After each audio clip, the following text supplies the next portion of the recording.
یو نوجوان په یو زنانه باندې په یو جنۍ خوښه شوله، یو حسینه او ښایسته جنۍ وه، هغې خوښه شوله. چې کله یې خوښه شوله زما محترمو، نو چې کله د دې جنۍ تفتیش وکړو نو دا د مسجد د امام لور وه. دا جنۍ څوک وه؟ دا د مسجد د امام لور وه، او دا لوفر او زما محترمو یو پاتې انسان. لیکن چې دته پته ولګېده چې ها دا خو د مسجد د امام لور ده، نو مسجد امام خو عالم وي، څه ډولکي مار خو نه وي. خو زه به هم اوس چې کوم دی ځان نه د سړي بچی جوړوم، او زه به هم ځان نه اوس بزرګ جوړوم، اوس خپل مقصد به حاصلوم.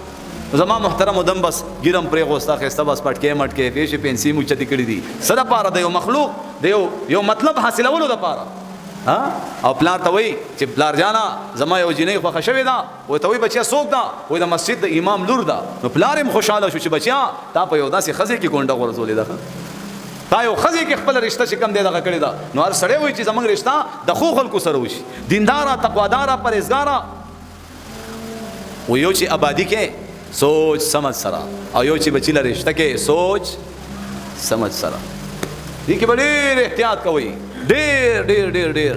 ما محترمو اکثریت خلک مالدارۍ ته ګوري، د جنۍ ښایست ته ګوري، دیندارۍ طرف ته ډېر کم خلک دي چې دیندارۍ طرف ته ګوري. خیر دی بدرنګه دي، خو دیندارۍ ته خو ګوره څومره دینداره ده ماشاءالله.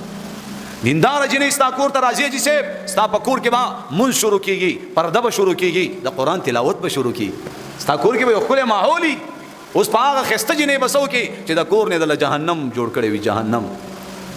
په هغه ښایست به څه وکړي، په هغه پیسو به څه وکړي. زما محترمو نو دا پلار ته ویلې، پلار یې خوشحاله شو، مسجد امام له راغی. مسجد امام ته وایي چې زه خو چې کوم دی بچي له رشته کومه او ستا لور ورله کومه، نو ته څه وایې دې باره کې؟ نو ته وایي ستا بچی کم دی؟ دا د اول سب کې در سره ناست نه. نو هغه دومره د مسجد د امام خدمت شروع کړو چې زما محترمو د مسجد امام د هغه سره محبت پیدا شو. نو چې کله ورته دا وایي ها دا ستا زوی دی، وایي دا زما، دا خو ډېر دینداره او تقواداره او متقي انسان دی، د دې نه بغیر به ماته داسې انسان چېرته میلاویږي. زما محترم هغه رشتې ورله ورکړه.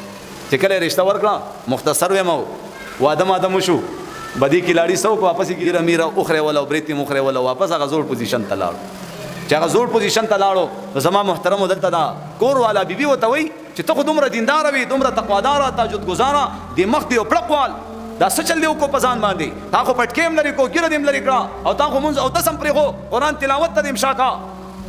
زما محترمو دا خاوند یې ورته وایي وایي دا ما هسې عارضي کړي ستا د حاصلولو دپاره، دا ما عارضي کړي ستا حاصلولو دپاره، بس ته ماته میلاو شي، زه اوس په دې څه کوم،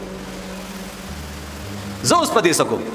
جنۍ خو دینداره وه کور والی. زما محترمو دومره زور یې ولګولو چې په عدالت باندې د دې خاوند نه ځان خلاص، په عدالت باندې چې ما تا سره نکاح وکړه، ما ستا تقوا دینداري پرهیزګاري ستا ګیرو پټکي ته ما وکتل، ما هله ځکه تا سره نکاح وکړه، او چې دا نه ته دې هم نه.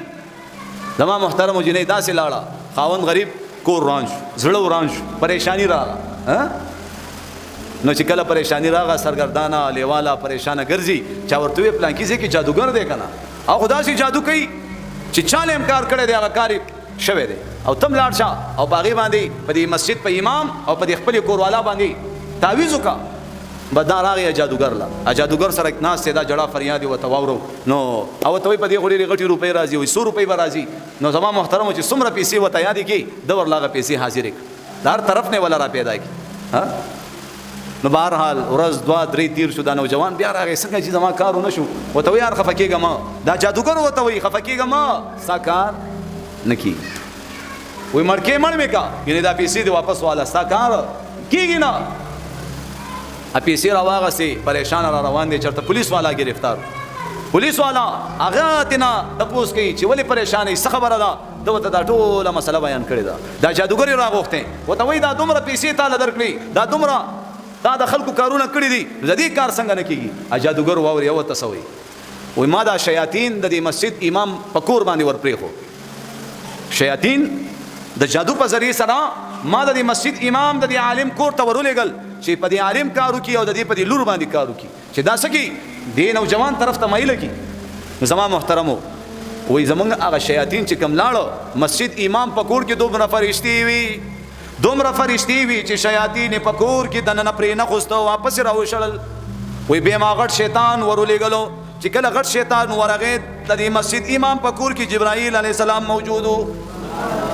जिब्राइल अलैहिस्सलाम हغه غټ شیطان هم باغ کو. بہرحال مسجد امام نه تپوس کې اشنا عمل سکے عمل کوم عمل کې چې هغه عمل په ذریعہ سره نه سحر نه جادو نه تعویز یو شی چې کوم دې پتا ستا پکور ستا د کور په افراد باندې دخل نه کوي او ورته وي زروزانه سورۃ بقره وېما زسوېما سورۃ بقره دونی می سپاری دي چې په کم کور کې د سورۃ بقره تلاوت کیږي هغه کور کې وا جنات او دغه شان سحر جادو نظر تعویذونه دا شیزونه به بیا په کور باندې اثر نه کوي. کولا و زندگی دا وکړه تمام محترمو چې کوم خلکو قران ویلې هغه ته بیا هیڅ ګرانه نه ده. موږ په کورونو کې قران بند شوی دی قران ځکه زموږ لونم بند دي ځکه موږ پریشان یو ځکه زموږ په کورونو کې غمونه دي دردونه دي تکلیفونه دي او نشتا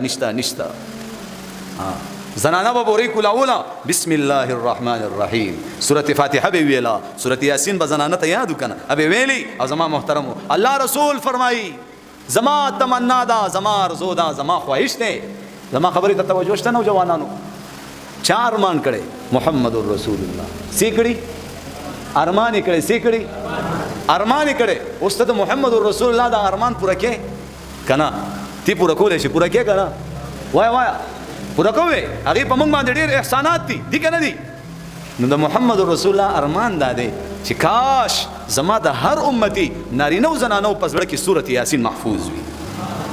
اوس هر سړی سوچو کی کنه تیرا مالا سورۃ یاسین راضی او کنه راضی مالا سورۃ یاسین راضی او کنه راضی